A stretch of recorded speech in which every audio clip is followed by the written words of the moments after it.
লিবিয়ার এক ছোট্ট শহরে থাকতেন আমির আল মাহাদি মনসুর আল গাদ্দাফি। ছোটবেলা থেকেই এক স্বপ্ন লালন করে আসছিলেন তিনি, একদিন মক্কায় গিয়ে হজ পালন করবেন। বছরের পর বছর সেই স্বপ্নকে বুকে ধারণ করে অবশেষে এবার সুযোগ এসেছিল তার। প্রয়োজনীয় কাগজপত্র ঠিক করে দলের সঙ্গে রওনা দেন তিনি সৌদি আরবের পথে। কিন্তু ভাগ্যের এক অদ্ভুত বাঁকে আটকে গেল তার যাত্রা।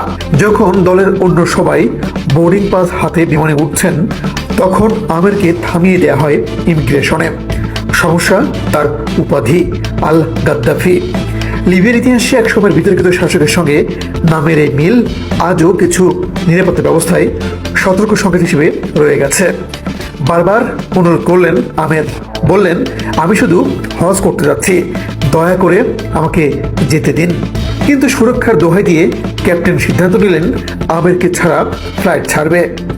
যখন প্লেনটি আকাশে উঠতে প্রস্তুত, আমির তখন বিমানবন্দরের এক কোণে দাঁড়িয়ে প্রার্থনা করছিলেন, হে আল্লাহ, যদি আমার হজ লেখা থাকে তাহলে কোনো কিছুই তা ঠেকাতে পারবে না। মনের ভিতর এমন দৃঢ় বিশ্বাস ছিল তার। ঠিক তখনই ঘটে এক আশ্চর্য ঘটনা। উড়ান শুরুর কিছুক্ষণ পরে প্লেনটিতে কারিগরি ত্রুটি দেখা দেয় এবং সেটি বাধ্য হয়ে ফিরে আসে। মেরামত শেষে আবার চেষ্টা করা হয়, কিন্তু দ্বিতীয়বারেও সমস্যায় পড়ে ফ্লাইটটি। ফের অবতরণ করতে হয় বিমানবন্দরে। এবার ক্যাপ্টেন যেন কোন এক অদৃশ্য ইঙ্গিত বুঝতে পারলেন।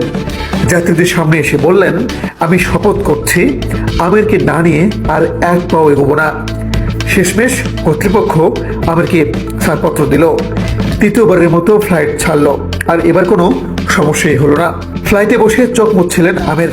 তার মুখে তখন শুধু একটাই কথা, আমি জানতাম যদি আল্লাহ চান তবে কেউ আমাকে থামাতে পারবে না।